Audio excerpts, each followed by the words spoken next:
Podcast by Tendance Ouest. Aujourd'hui, nous allons à la rencontre de l'auteure rouennaise Marie-Josée Bernanos van Geluwe, qui vient de publier son second livre aux éditions Faber. Baptisé « Il manque toujours à l'appel », cet ouvrage raconte l'histoire tragique de ses aïeux disparus en déportation. Marie-Josée, bonjour. Présentez-vous à nos auditeurs. Donc, je m'appelle Marie-Josée Bernanos van Geluwe et en fait, je suis fille et petite-fille de déportés. C'est-à-dire que ma grand-mère est restée 18 mois dans le camp de Ravensbrück. Quand elle est sortie du camp, elle a appris que son mari, mon grand-père, que je ne connais pas, était mort dans un four crématoire à Dora. Un autre fils qui, lui, avait eu la chance de s'évader d'un convoi qui l'emmenait avec son père à Buchenwald, a rejoint la résistance. Il a été fusillé à l'âge de 20 ans. Mon père, lui, a été arrêté aussi. Il est allé à Dachau. Quand il est rentré de Dachau le 30 avril 1945, il a retrouvé maman qu'il avait rencontrée quand il faisait le maquis. Ils se sont mariés le 4 septembre 1945, vous imaginez, dans un corps tout faible, tout affreux. Mais par miracle, le 4 juin, 9 mois jour pour jour, mon frère naissait. 2 mois après, j'étais conçue et mon père est mort des suites de déportation, de clinique en clinique, le jour de mes 3 ans. Donc je n'ai aucun souvenir, surtout que dans toute ma famille, à part ma grand-mère qui était survivante mais qui rentrait à moitié aveugle et le dos complètement cassé, ma mère qui elle est restée veuve à l'âge de 25 ans avec 2 enfants élevés, s'est murée dans un secret en disant « J'ai juré à votre père de ne jamais rien dire ». Donc elle a quand même égrené des petites choses qui font que j'ai écrit un deuxième livre parce que j'avais envie de retrouver surtout la trace de mon père, et aussi il y a plein d'abîmes de génération en génération qui sont rentrés dans moi parce que j'ai vécu quand même dans la mort et l'intimité de la mort et de la torture toute ma vie. Oui, en 2011, vous aviez publié un premier livre inspiré par votre enfance. Comment vous vous êtes orienté vers le récit autobiographique et vers l'écriture ? Quand tout d'un coup, je sais pas, il y a eu un déclic, je me suis dit bon, il faut que j'écrive parce qu'il paraît que ça fait beaucoup de bien quand on écrit toute sa douleur intérieure. Donc je suis allée complètement par hasard à Paris dans un atelier d'écriture. Je ne savais même pas ce que c'était qu'un atelier d'écriture pour m'évader un petit peu de Rouen. Et puis dans cet atelier, si vous voulez, c'est quand même bien parce qu'en fait, on est complètement dans le silence. On est 10 autour d'une table. L'animatrice dit quelques phrases. Chacun prend un mot pour son histoire personnelle. Et tout à coup, je me suis dit tiens, je vais raconter de ma famille. Et je ne sais pas pourquoi, pendant mon premier livre, j'ai aussitôt écrit que les choses de mon enfance. Et donc c'est quand j'avais plus de 60 ans, j'ai écrit des petites anecdotes quand j'avais 8 ans. Voilà. Est-ce que ce deuxième livre est une catharsis ?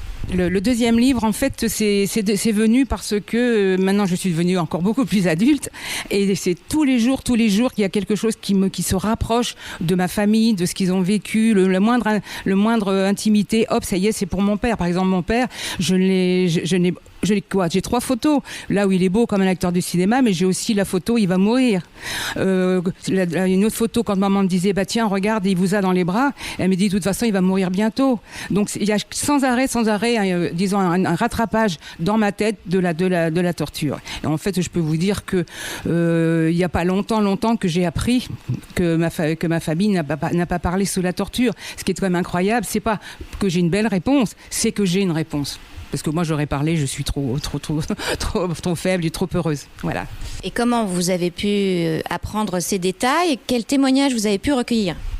Alors donc ma recherche a été sans arrêt de trouver des déportés qui auraient connu mon père dans le même camp, parce que c'est surtout pour mon père, et j'ai retrouvé des gens qui ont connu mon père qui étaient dans le même camp, et je vous assure que j'avais envie de les embrasser, de toucher leur peau, je voulais toucher la peau d'un déporté, la peau de mon père en fait, comme si c'était mon père. Et quand il me parlait de ce qui s'est passé, j'avais l'impression que je vivais la douleur et la souffrance de mon père.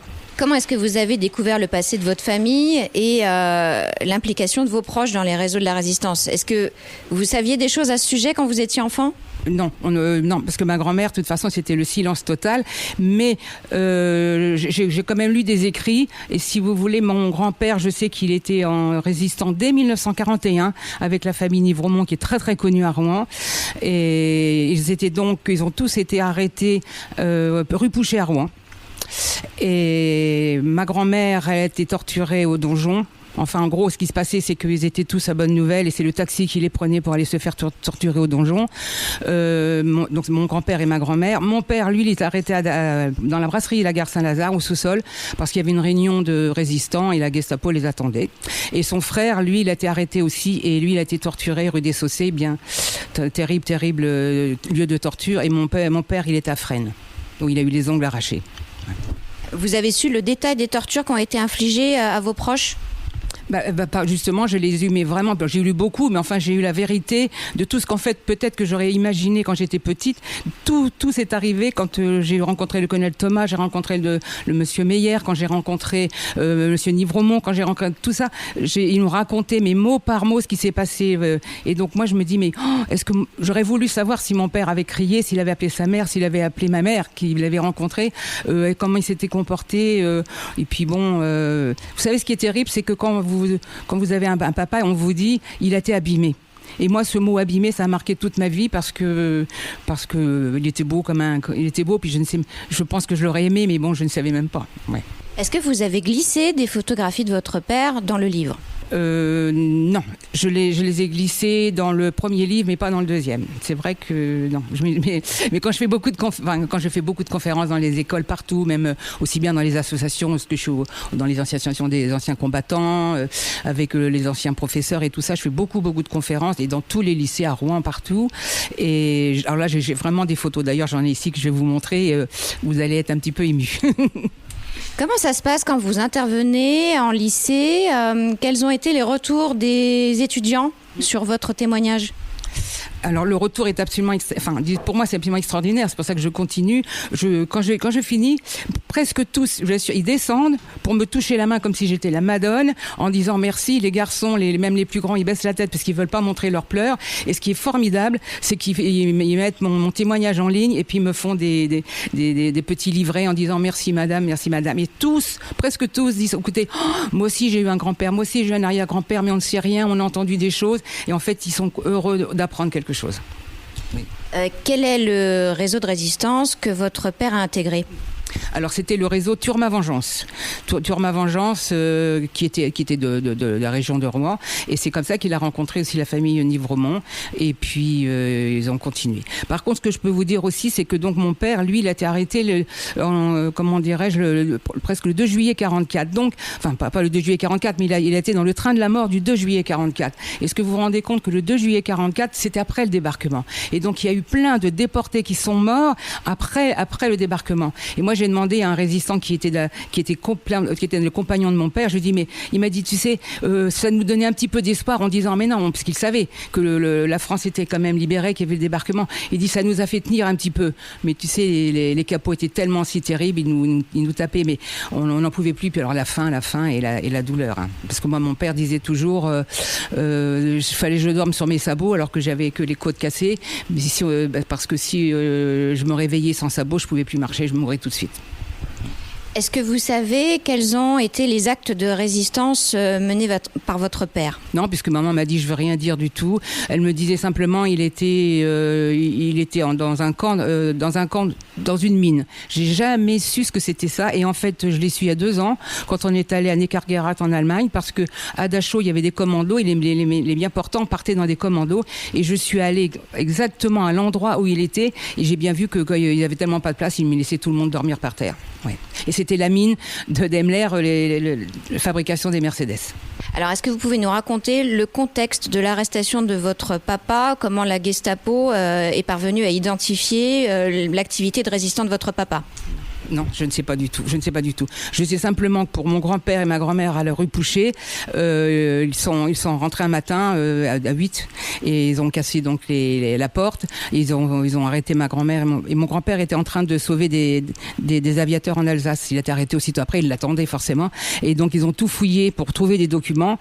Alors est-ce qu'ils en ont trouvé, est-ce qu'ils en ont pas trouvé, je ne sais pas. Ils ont arrêté ma grand-mère et puis ils ont attendu mon grand-père qui a été arrêté aussitôt. Donc je ne sais pas. Non, je ne sais pas. Au retour des camps, est-ce que votre papa a raconté son expérience des camps à votre mère ?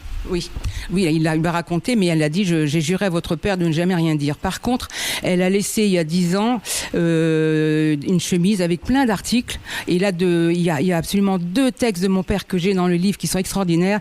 Il raconte ce que c'était la vie dans le camp. Il raconte un petit peu aussi bien comment des fois pour survivre il fallait voler, comme il dit, donc il fallait le dire. Et il disait même, tu sais, où sont tous ces grands généraux, ces grands colonels, ces grands sous-préfets, préfets, qui à Compiègne donnaient plein de largesses, qui étaient bientôt à 4 pattes aussi pour essayer d'attraper un bout de carotte par terre et taper sur son voisin. Donc c'est terrible. Et il raconte aussi tout le train de la mort. Quand dans chaque wagon, si vous voulez, ils étaient 100 alors qu'on pouvait avoir que 8 chevaux.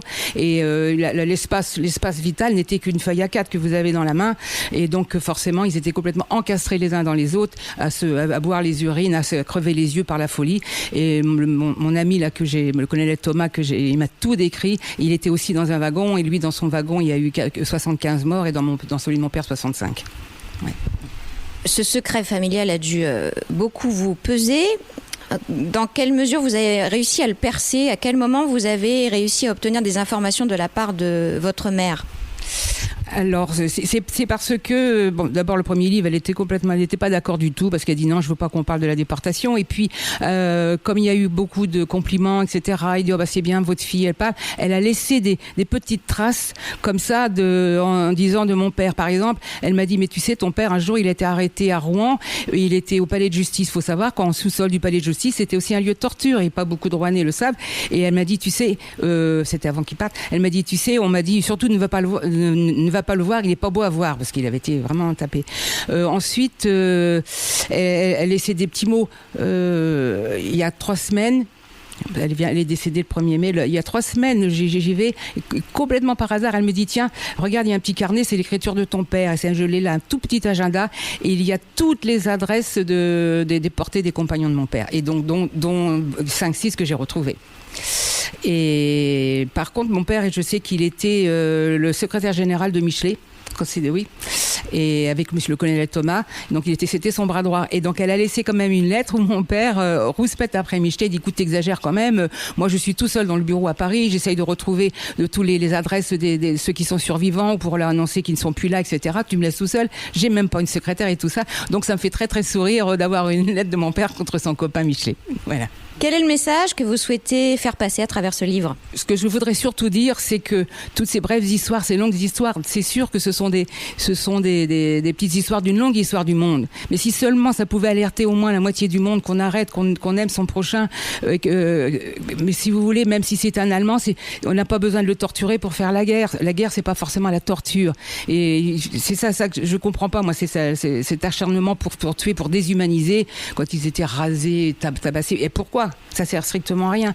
Et donc je dis surtout pour la justice, et je leur dis toujours, ne suivez pas un meneur sans savoir qu'est-ce qu'il veut faire. Ne suivez pas comme des bêtes, comme des moutons, surtout pas. Essayez de réfléchir, essayez d'avoir de la personnalité.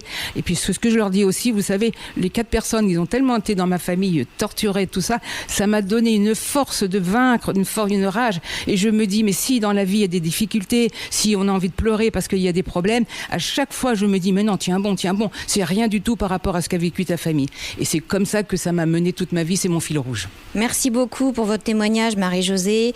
Nous rappelons à nos lecteurs que le livre est disponible en librairie dès aujourd'hui et qu'à travers l'histoire individuelle, eh bien, c'est l'histoire collective que l'auteur exhume.